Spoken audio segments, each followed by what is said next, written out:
Good evening. I'm Epstein with your SPDR-ETF stock market wrap-up. And this wrap-up is for the evening of Monday, the 27th of November, 2023. Interesting day. First off, Black Friday sales up now. There was a revision made by Adobe after the bell, and it's much bigger sales than thought. I thought they were around the 9 billion mark, and now they're at 12.4. So that's pretty big sales. We haven't seen how Cyber Monday went, but with Cyber Monday, I want to remind everybody before I get too far, we have our Cyber Week sale. So for this week, a subscription to any of my one-year products, that could be the SPDR-ETF subscription video, the morning futures, the full futures video, which includes my daily written updates. There's a minimum of 2 of those. Sunday, there's 1, Monday through Thursday, 2, Friday, at least 1, and then special updates in between. Special recommendations in the market are included in that, or the combos that we have, which could be the morning futures video and or the ETF video. For existing subscribers, you too qualify, but it has to be a product that you move up in. It cannot be that you move from the futures morning video to the morning ETF video. They're a wash. They're about the same price. So move up to the combos or join in with the full subscriptions and you get it. I've sent out emails on this to everybody. You can call my staff, they'll work with you. There's a link in this video. Just move your cursor up here at any point, or if you're watching it on YouTube, the link is there as well. Okay, so it's everywhere that you look on the websites, you'll see the link, okay? Take advantage. By the way, this is a great gift. If you buy the course, you can buy the course as a gift for somebody, you keep the charts. You wanna buy the subscription for yourself, you can give this away as a gift. We'll work with you in any which way. Okay. So let's go, if we could, to the markets and get a feel for what they're doing. As you can see around the horn, Rivian trying to be a little bit better. Lucid's still stuck in this $4 range. I keep looking at AMC. It's down under 7 and trying to develop maybe a floor to work from. But my problem there is I don't see anything that's going to be a blowaway for them for the Christmas period. The movies at best, a lot of them put off to 2024, the blockbusters, because you couldn't get the actors out to promote them while the strike was going on. It's a big problem. The good news is Beyonce's tour opens up on the screens, and if she does anything like Taylor Swift, that'll be good numbers, so we'll see what goes there. I thought Amazon would be good, but if you're a subscriber of mine in the morning, as you were up near the 149 level, I said, ring the bell.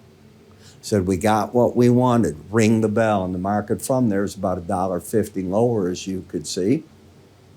Schwab, I'm saying that a lot of companies are starting to recommend Charles Schwab for the long haul. They think that they've got the profitability, the issue with high interest rates gone, money, hot money moving from fund to fund and out of them. They think those are things that are now getting behind the market, so I'd be looking at that. ARK is no longer a $30 stock. It has come back, and I don't know that it's a good ETF yet, but it has certainly gone up half its value this year. So let's give credit where credit's due. I beat it up for a long time, and now it's back to the point where it's okay. Do I think she has her hands on all this so-called technology that's going to run? No, I don't. I don't know why you sell out of NVIDIA. I don't know some of the understandings that she does. I don't want to own the secondary stocks. I want to own the primary ones that get the benefit. Microsoft's, things like that. You know what Microsoft makes a year on its security business? I was just seeing that. $20 billion. That's security. Wait till they start charging with AI on all their products. I mean, I don't think people realize the monster that is right there. You hear me keep saying that. And another market that's been good, I think, is Zoom. I mean, I don't see us going back doing business the way we used to pre-COVID. That doesn't mean that there won't be some office work and that people won't have to go in several times a week or a couple of times a week to the office. That could develop over time. But the primary way to meet people is this way. I have meetings. I probably have had over the past 5 days, 5 meetings, 4 or 5, on Zoom, not my staff, people trying to sell me products or me looking into products that I'm trying to buy to enhance some things that I'm doing. They're all Zoom meetings from all over the world. It's interesting as can be, and I like what I'm seeing. Now, Zoom's not the only product, but I find it the easiest to use. The absolute easiest with the most features. I've used Citrix, I've used the others. I'm sorry, they're not as easy to install. They don't do all that. We had to have a staff working with people to install some of these. Maybe they're easier now, but we moved on. And when I look at it, well, this was an outside day to the downside, and it halted this whole rally. But a break didn't occur from it, which I find interesting. Now, I'd get nervous if the market were to break under this low right here. So if it gets back under the 63.77 level, then I'd get a bit concerned that maybe it wants to come back and retest this whole area, $59 to $60. Barring that, it still looks to me okay on the chart. Obvious targets, if it goes up, are the 100-day average at 67.02 and 67.80, the 200-day average, and they coincide right before them with the Bollinger Band of 66.45. That would be the very first resistance, about 90 cents higher, of merit. So that one sort of fits in with the last high you made in the marketplace, as you can see.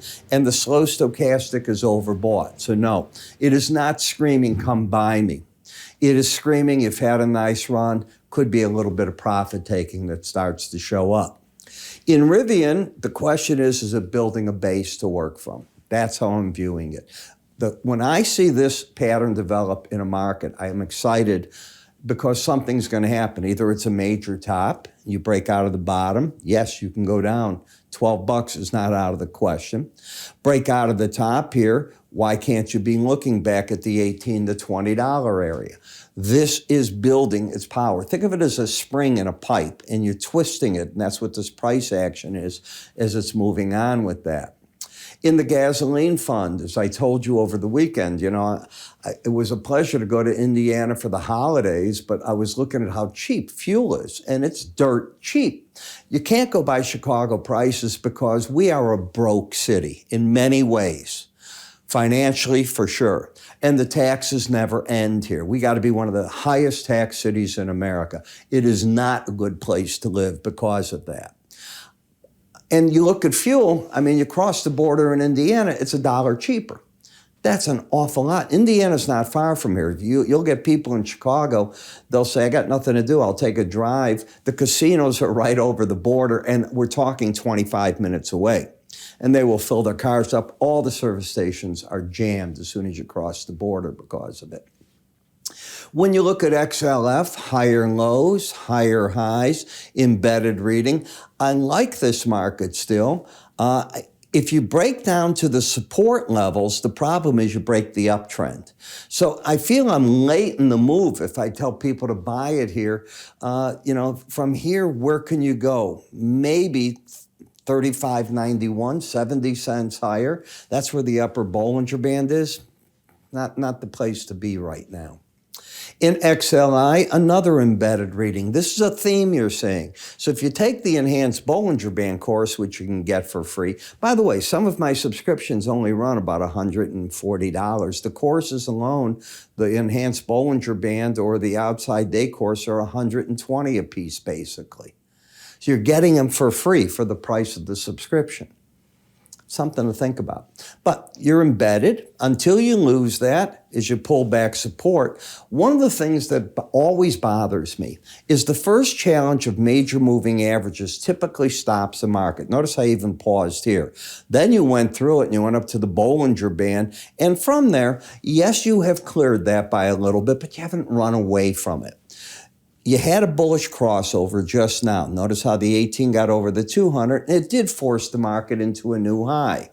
We'll see what it does at 104.88, but it is friendly. Walmart should get a bump, you would think, off of the sales that would just happen on Black Friday. And you're getting your bump. They'll also get some business, I would think, off of Cyber Monday, but they are oversold. You can get a bounce. And here, this is the important. See the first challenge, the 200-day average in the Bollinger Band. Stop the break, and that's important. Then we get to RSPD, the consumer. Now, all I keep hearing is that the consumer a big increase. I think it was 72% increase year over year of how many people bought things, and they paid as they went. So they'll make monthly payments to get these bought. That's a big increase. If the consumer's flush with cash, why is that going on? So I'm a little concerned that you're up to a big area here that's problematic for me. Also, what's going to happen now? Now that these sales end, guys like me will have the Cyber Week, but after that, there's nothing until you get to Christmas, and not everybody's going to do a big Christmas sale, I can tell you that. They'll wait till next year to see what products they don't move in the retail. In XHB, the home builders. So we saw today that the numbers were terrible for new home sales, but the market was what? Basically flat on the day, didn't go anywhere. So what's going on? The market is saying to itself, okay, we increased the supply from just under 7 months supply to 7.8. We dropped quite a bit in the sales, but where were mortgages when this was happening? 8%. Where are we now? We're down from there. Second part, we're in winter. I mean, today it didn't get over freezing where I live in Chicago. So we're in the winter time. It'll all pick up in 12 weeks. So people are going to look at this. I don't know how discouraged they'll get because not everybody lives in the Midwest. There's plenty of homes for sale down south. It's not as cold as we are here. There's California, there's Arizona. And while we get the month of January a bit cold, the other areas start warming up right after that. I used to live in Arizona and I've lived in Florida. So I know how the temperatures work in both, and very, very interesting. So I'm not as bearish. Could you fall? Yes. Big support, though, waits for the market, 79.20 to a quarter, and I'm still friendly to the market. In the energy sector, I want no part of this till I know what OPEC is doing. If they can't grab control, the Saudis, of the other African nations, do they keep carrying the weight with the 1 million barrels? Do they increase more? Do they go 1.4 million cut? Do they say, the heck with all of you, and I'm just going to produce? That would send the market tumbling. So they're caught in a terrible position. They don't want to hurt themselves, yet I think they're tired of caring for everybody, and nobody wants to join in and help them, even their friend Russia, who cheats all the time. Now, Russia has their refineries back now online. They were down for maintenance. They're back over 100,000 barrels a day that the refineries are back up. They've been climbing here, and they're back to normal. Their seaborne stuff hasn't gone out much because there's been terrible storms where a lot of the port areas are. I mean, really big winter storms. That too will pass, and then those ships will take out again. When we get to the gold market, you're at a big resistance area. This is that sideways action. If the market clears this action and gets out of here, which is really labeled by 186 to 179, you can flip that over. Let's call it another $7. I see no reason why not into the 190 area plus if it can get out of here and stay over that Bollinger Band. In SLV, you're already in the runaway. It is stronger as a technical chart than the gold market, and I pointed that out in my morning future showing the gold-silver ratio, how this was the market, not the gold, to want to be in. And notice you're about to get a crossover where the 18-day average is ready to get over both, the 100 and 200-day average. That could happen this week. So you got to pay attention to that. Copper, no. Copper's got a problem because of China. Nobody's buying into what the government's telling us yet about property. Their plan, they'll do 50 of the different property developers, state and the other, and give them some money. Public's not buying it yet. They can save the developers, but they're not getting the public to buy. They need to buy homes. They need to do more. TLT. I'm not bearish on interest rates. I don't think anybody is. So market comes down, still looks good. I think you can get to 92.07, 92.27. I'd want out of the market, calling for more of a correction. If the red line closed under 79, that's the enhanced Bollinger Band course again, but you're not there. In the dollar, I remain bearish. Now, moving average theories, which I teach in the full charting course. Look for the 100-day average in the Bollinger Band to offer your support. Momentum down and pointing lower. Dollar's got a weighty break looking in front of it, which means the euro should be coming up, and it's still embedded. Tie that together and you got another potential bullish crossover about to happen here. So you put it all together and it gets exciting. Again, for you, the most exciting thing, take advantage while it's here for you of the courses, the outside day course, everything that we've got, the enhanced Bollinger Band, the regular charting course. You pick what you want.